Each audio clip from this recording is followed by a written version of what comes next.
the ignition. Run your mouth but I never listen. You hold me back, will never last. Keep talking all your shit. Hey colorful weirdos! My name is Nina and welcome back to my channel. And if you're new here, hi, my name is Nina. For today's video, I will be transforming myself into a Tim Burton character. If I were a Tim Burton character. So this is gonna be my everyday makeup tutorial for Tim Burton. Yon! Ganon. I hope you like this video because I enjoyed it. And if you're curious about how I did this, keep on watching. So I will be doing my own version of Tim Burton characters. I see this on TikTok, yung this is what I'd look like if I were in a Tim Burton character. So yun yung gagawin ko. So, hindi tayo magko-color ng hair. Like I said, this is gonna be my own version. So colorful na hindi yung hair, yung eyeshadow. So dead but not dead. Gets mo? Ganon tayo.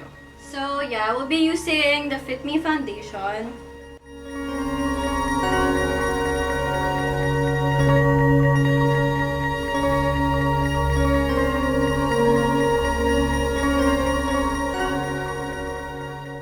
Then I will be using Fit Me concealer in the shade 25. Since wala akong glue stick, or the purple glue stick, I know that's how you will achieve yung mawawala yung eyebrows. I don't have glue stick, so ang gagawin ko na lang is yung brow gel. So, let's go!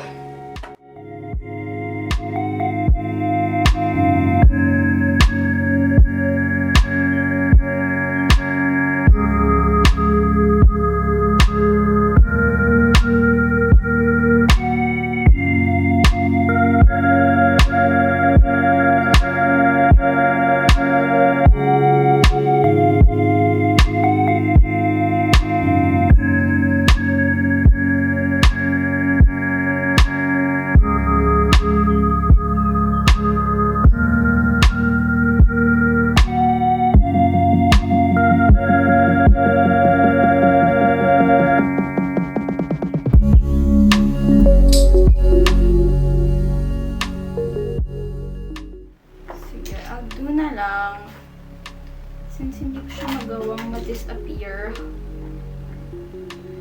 I'll just make it. Ito na lang susundan kong brows.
Took me a while. Sobrang hirap pala niya.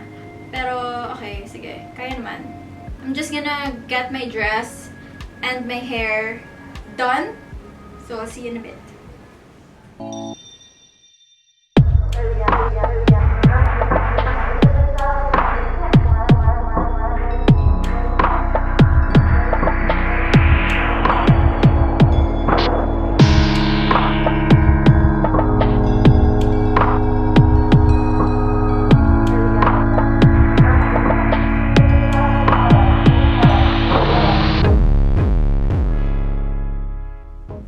So this is the finished look. I actually put a black paint so that it would exaggerate my collarbones and stuff like that. Also here. So if you're curious about where I got my dress, I got this from H&M. This is really old already. And then I got this necklace is from Rightworks. And then for the whole shebang, yung makeup and stuff, I'll link it down below as well. And if you're curious about how I got this hair at first, I actually videoed it on my Harley Quinn transformation. So all the hair dyes are from, this one is from Btch and this one is from Hairpaintmnl combined with Btch. Yes. I hope you like this video and hit that notification bell so that you'll get notified when I have a new video. So when